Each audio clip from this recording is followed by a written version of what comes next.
नमस्कार बच्चों, स्वागत है आपका चैनल मैथ की फंडे में। बच्चों आज हम सीखने वाले हैं कक्षा 7 की गणित में अभ्यास 3A का क्वेश्चन नंबर 5वां। तो चलिए बच्चों स्टार्ट करते हैं। बच्चों आज का जो हमारा क्वेश्चन है वो क्वेश्चन है, किसी संकुल के 4 विद्यालयों के कक्षा 7 के शिक्षार्थियों की टीमों के लिए गणित क्विज का आयोजन किया गया। उनके द्वारा प्राप्त अंकों के आधार पर पाई ग्राफ बनाइए। ठीक है बच्चों, तो ये जो हमें क्वेश्चन दिया गया है बच्चों, हमें क्या करना है बच्चों, इस क्वेश्चन में क्या पाई ग्राफ बनाना है। बच्चों क्वेश्चन को समझने के लिए एक बार और पढ़ेंगे। ठीक है बच्चों, एक संकुल है जिसमें कितने बच्चों 4 विद्यालय हैं और जिसमें क्या कक्षा 7 के शिक्षार्थी की टीमों के लिए गणित का क्विज का आयोजन किया गया है। बच्चों उनके द्वारा प्राप्त अंकों के आधार पर पाई ग्राफ बनाना है। ठीक है बच्चों, तो ये क्या है हमारा, ये क्या है बच्चों विद्यालय, इनमें कौन से कितने विद्यालय हैं 4, ABCD। बच्चों ये 4 विद्यालय हैं और ये उनके प्राप्तांक अंक हैं 20, 25, 30 और 15। ठीक है बच्चों, तो हमें पाई ग्राफ बनाना है। ठीक है बच्चों, तो सबसे पहले पाई ग्राफ बनाने के लिए बच्चों हमें क्या है कि अंश में लिखना होगा। ठीक है बच्चों, तो इन सभी प्राप्त अंकों को हमें अंश में लिखना होगा, क्योंकि बच्चों जो हमें पाई ग्राफ बनाना है बच्चों वो वृत्त में बनाना है। ठीक है बच्चों, तो सबसे पहले हम क्या करेंगे, तो सबसे पहले बच्चों हम इधर लिख लेंगे हल, और बच्चों जितने भी हमारे पास ये अंक दिए गए तो इन सभी को हम जोड़ लेंगे। ठीक है बच्चों, इधर लिखेंगे हम कुल अंक।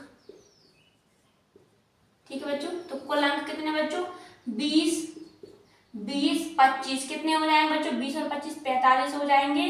और बच्चों 45 और 30 कितने हो जाएंगे बच्चों 75 हो जाएंगे। और बच्चों 75 और 15 90 हो जाएंगे। कितने हो जाएंगे 90। बच्चों जो हमारे कुल अंक है वो कितने आ गए बच्चों 90 आ गए हैं। ठीक है बच्चों, तो अब हमें क्या करना है बच्चों, पाई ग्राफ के लिए बच्चों जो हमारे विद्यालय है, विद्यालय में क्या प्राप्तांक अंक है बच्चों, तो इनको क्या हमें अंश में लिखना है। तो सबसे पहले हम ए के लिए, तो इधर पे लिख लेंगे हम ए के लिए।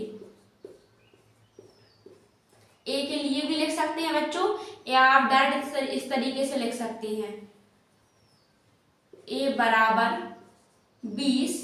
ठीक है बच्चों 20। और बच्चों जब हमें किसी भी अंक को या किसी भी संख्या को अंश में बदलना हो तो बच्चों उसमें क्या 360 से गुणा करवा देते हैं बच्चों, और जो हमारे कुल अंक है बच्चों 90 से भाग दे देंगे इस तरीके से। ठीक है बच्चों, तो क्या बच्चों 0 से क्या 0 कट जाएगा, 0 से 0 कटेगा ना बच्चों। और बच्चों 9 एकम 9 और 9 चौको 36। ठीक है बच्चों, तो 9 से 36 भी ये कट गए। तो बच्चों इधर पे हमारे कितने बचे बच्चों, इधर पे बचे हमारा 20 गुणा 4। ठीक है बच्चों, तो क्या आ गया बच्चों इधर पे हमारा आ गया, क्या आ गया, जब बच्चों हम 20 का गुणा 4 में करवाएंगे तो कितना आ जाएगा 80 आ जाएगा।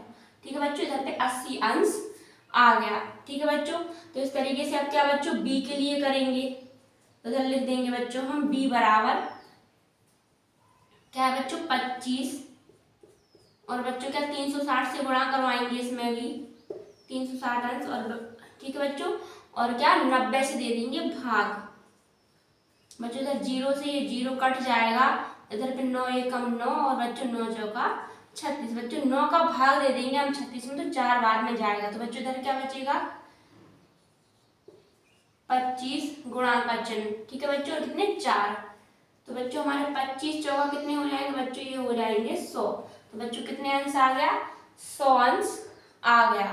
ठीक है बच्चों, तो हम इधर लिख ले रहे हैं कि बच्चों जो हमारे ए बराबर कितने अंश निकले हैं 80 अंश। और बच्चों ये जो हमारे बी बराबर कितने अंश निकले हैं 100 अंश। ठीक है बच्चों, ठीक है बच्चों, तो इधर हम लिखेंगे क्या सी बराबर, बच्चों सी बराबर कितने अंक हैं 30। और बच्चों इसको क्या हमें अंश में बदलना है, तो बच्चों इसमें भी 360 से करवा देंगे गुणा। और बच्चों क्या जो हमारे कुल अंक हैं उनसे दे देंगे हम भाग। तो बच्चों इधर 0 से ये 0 कट जाएगा। और बच्चों फिर हम 9 का भाग देंगे 36 में, तो 9 एकम 9 और बच्चों 9 चौका 36 इस तरीके से आ जाएगा बच्चों। तो 30 हमारे इधर पे है ही पहले से। और बच्चों इधर पे क्या है 4। ठीक है बच्चों, जब हम 30 का गुणा 4 में करवाएंगे तो इधर कितना हो जाएगा बच्चों 120 अंश इस तरीके से ये आ जाएगा। और बच्चों अब हम करेंगे डी के लिए, इधर लिख देंगे बच्चों हम d बराबर कितना है 15। ठीक है बच्चों, इसमें भी 360 से हम गुणा करवाएंगे और बच्चों 90 से दे देंगे भाग। बच्चों इसमें भी 0 से ये 0 कट जाएगा। इधर ही बच्चों 9 का भाग 36 में देंगे तो 9 एकम 9 और बच्चों 9 चौका 36। ठीक है बच्चों, बराबर क्या है 15 गुणे 4। ठीक है बच्चों, तो इधर क्या हो जाएगा बच्चों 15 चौके 60। ठीक है 60 अंश। तो बच्चों हमारा सी निकल के आया 120 अंश और बच्चों हमारा डी निकल के आया है 60 अंश। इधर पे हम लिख देंगे बच्चों 120 अंश और डी निकल के आया है कितना बच्चों 60 अंश। ठीक है बच्चों, तो ये हमने अंश लिख लिए हैं। ठीक है बच्चों, तो अब हमें क्या करना है बच्चों, अब हमें एक व्रत बनाना है। एक व्रत बनाना है तो बच्चों व्रत बनाने के लिए हमारे पास जगह होनी चाहिए बच्चों, इसीलिए हम इसको क्या करेंगे इधर से इतना ये साफ कर देंगे।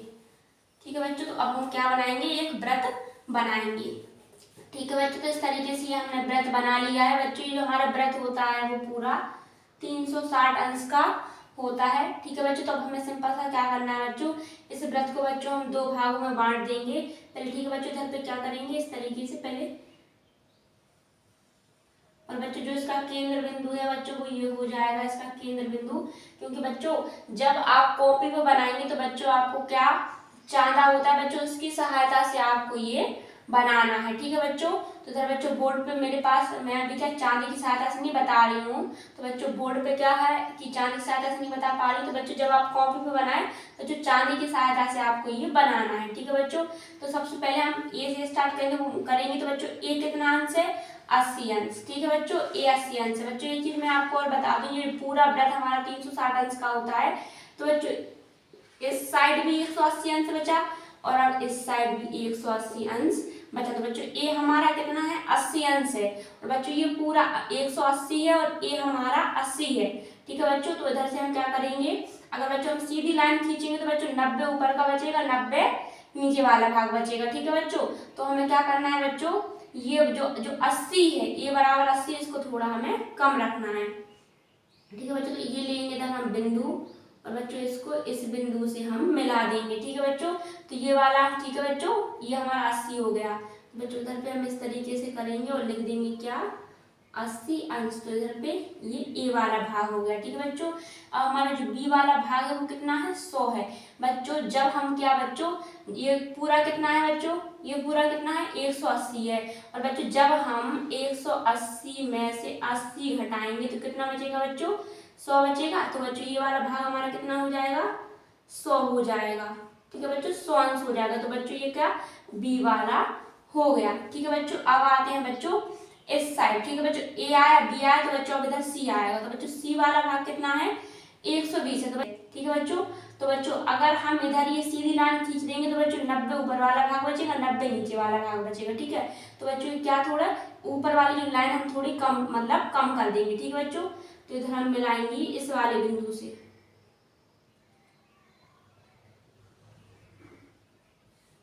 ठीक है बच्चों, तो ये क्या हो जाएगा बच्चों इधर से ये हो जाएगा बच्चों क्या हमारा 120 अंश। ठीक है बच्चों, मतलब सी वाला। और बच्चों जब हम 180 में से कितने घटा देंगे 120 अंश तो कितने बचेंगे 60 अंश। तो बच्चों ये वाला हमारा कितना हो जाएगा 60 अंश। और बच्चों ऑटोमेटिक डी वाला है जो कितना अंश है वो 60 अंश है।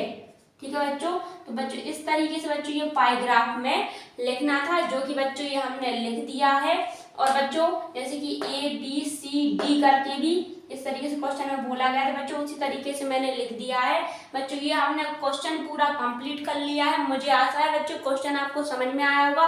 बच्चों क्वेश्चन आपको समझ में आया तो वीडियो को लाइक और साथ ही चैनल मैथ के फंडे को सब्सक्राइब जरूर करें। वीडियो देखने के लिए आपको बहुत बहुत धन्यवाद।